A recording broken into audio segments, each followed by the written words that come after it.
Hi everyone, welcome back to my YouTube channel. My name is Alyssa, and on this channel I create budgeting content, planning content, and side hustle content as I am on a journey to paying off way too much student loan debt in the upwards of $200,000. Yes, it is that much, but on this video we will be setting up the March 2023 second half of the month's budget. So that is the 15th through the 31st. If you haven't already, go ahead and watch the setup of the original March video and the closeout of the first half of March, and that'll get you all caught up to where I am on the middle of this month here. If you like any of the content I've already mentioned, go ahead and give this video a big thumbs up and make sure you do hit that subscribe button. It really does help out my YouTube channel. It's free to do and I would be so appreciative of it. But let's jump into things here. So at the beginning of the month, we obviously set up the calendar of when all of these beautiful different bills are due. So now we need to fast forward here to the second, setting up the budget by paycheck. So I am using the budget by paycheck workbook by the Budget Mom in case you didn't know, but we always start with the inflow. So of course we have my regular paycheck from my W-2, and that is $1,813. And then I also have side hustle income, and I went ahead and did the side hustle income tracker already. If you would like this like PDF for free, you can DM me on Instagram your email and I'll send it to you, and then you don't have to pay for it. So I'm happy to give it to you for free. I don't really need to make any money off of it. It didn't take me that long to create it. So just a little tidbit, my Instagram is linked in the description box below. But I ended up only having 2 side hustles. I normally have plasma, but I've decided I'm kind of taking the month of March off just to reset, and I've been very busy this month and I just don't want to stress myself out with that. So we had trivia. The revenue was $190, and because they take taxes out for me, the total income is just $190. Amazon, I did have $150 that I took out of that account, and I saved 20% for taxes, which is $30, gives me $120. So my total for side hustle income is $310. And then I am pulling some money from savings this month. I need to pay off a couple of flights I put on not a couple of flights, so maybe I need to pay off a flight I put on my credit card, and then also I need to pay for my oil change from the first half of the month that I put on my credit card also. So I'm gonna pull $300, which is gonna be $100 for the basically the oil change, and then $200 for that flight. And that should really be everything that I have for income for this. We should write 315 through 331, which is the second half of March. So for the total income, we've got 1813 plus 310 plus 300 gives us $2,423 to work with. And then we need to grab our bare bones budget worksheet. So we did put all of these bills on the calendar here, but I like to have the bare bones budget worksheet right next to me so it's easy to write out the fixed expenses. So we've got rent, which is due on the 15th, and that is $400. And then we have utilities, which we are now doing on the 15th as well, so I can actually change this to 15, and that is $50. It gets transferred in the same account that I transfer the rent into. And then we have Spotify, which is $10, and that's due on the 16th. And then we've got Peacock, which is a streaming service that I use. That's due on the 21st, and that is just $5. And we have LA Fitness, which is my gym membership, due on the 24th, and that is $50. And then we have a couple other variable expenses. Well, hold on one second. We need to put the student loan down. So student loan, which is now a fixed expense for me because I'm purposefully saving every month, and we're gonna do that on the 15th, and that's $125. So every month I'm saving $250 to pay a mass payment to my student loan when that comes due. And then we do have therapy, which actually, let me double check something here. So this is why the calendar is so helpful. So I don't have therapy this week. I have therapy this week Okay, so no other therapy, because I know we have 3 Thursdays in this budgeting period, so that's going to be important for when we set up the acorns here and the Merrill Lynch investment. So for acorns, every Thursday I have $20 come out. So we have 1, 2, and 3, which means there will be $60 for acorns investing this paycheck period. And then also every Thursday I have $40 go into a separate investing account. Some of that goes into a Roth IRA and some of it goes into a like stock account. So $40, which would be 140, 80, 120. So 120 for the Merrill for this paycheck period. Now that's everything for the bare bones budget worksheet, so we'll put that aside. And now we need to calculate all of the total fixed expenses.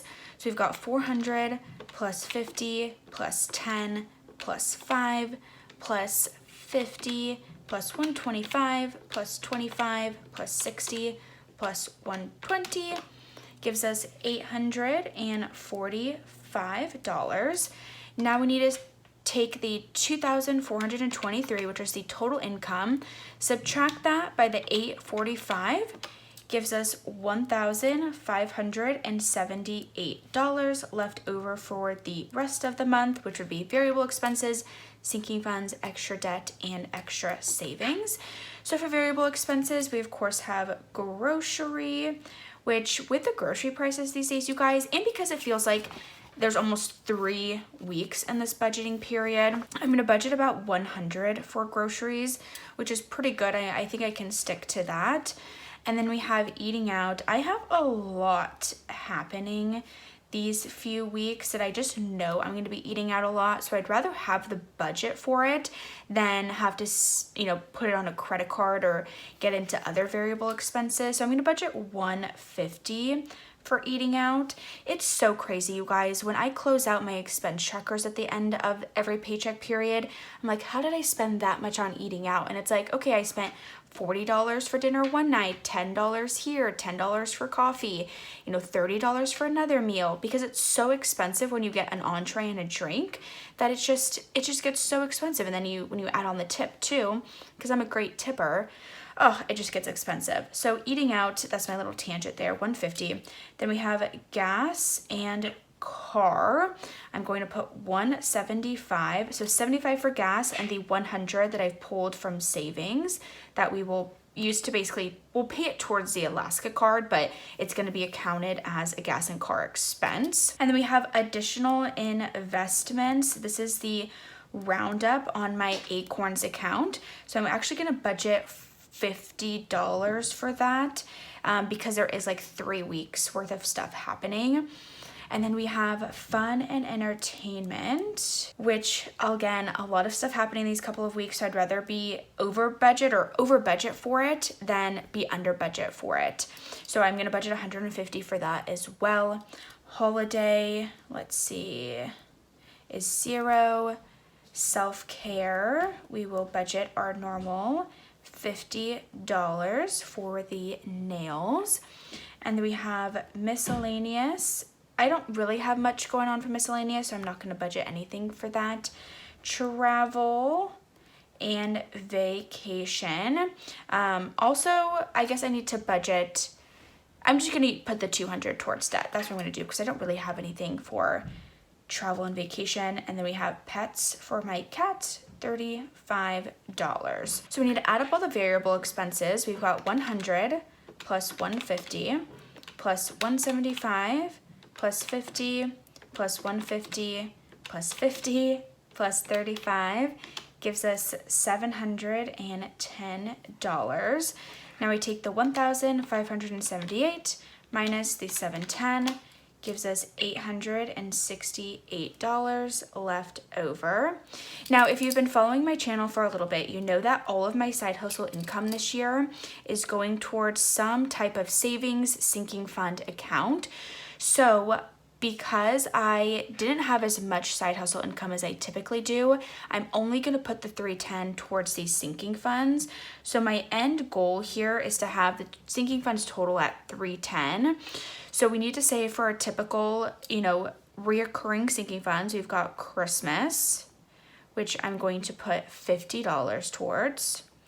We have car insurance and maintenance, which will be our normal 100. We've got 2023 vacay and 2024 vacay. 2023 is getting $50 and then 2024 is getting $35. And then we do have Hallmark holidays, so like birthdays, Easter, 4th of July, Mother's Day, Father's Day, stuff like that. We're gonna give it $30. And then Costco, I do like saving $20 per paycheck. This is cash, so I need to write that down and remember that it's supposed to be cash. And then pets, I'm working up to $1,000 in that sinking fund, so I'm gonna put 25 towards that, and I hope that that equals 310. So we got 50 plus 100 plus 50 plus 35 plus 30 plus 20 plus 25, 310. Okay, perfect. So 868 minus 310 gives us $558 for debt, and every single dollar of this debt or of this $558 is going towards credit card debt. You guys, I've had a little bit of a trigger finger on Amazon lately, and it's not been well. Bank of America, I don't have anything due for that one. Alaska Airlines, I am gonna put 358 and then 200 towards the Discover card. So that should leave us with $0 at the end of the month here. If I have anything left over at the end of the month, it's gonna go toward this Alaska Airlines card. I do have like a reimbursement check that I need to submit for my work trip last week, but I need to get that expense in, or the expense stuff in, so then I can get that check and pay it off before the like statement comes again, or else I'm gonna get charged interest. So I'm really trying to pay this off as quickly as possible. But that is everything. I hope you enjoyed this video. Please let me know in the comment section below how your March is going, what your plans are for the second half of March, and what things that you're saving for. I really do love to know, because sometimes it reminds me of things that I should also be saving for. So please leave a comment in the comment section below. Enjoy the rest of your day wherever you're watching this video, and I will see you in my next one real soon. Bye guys.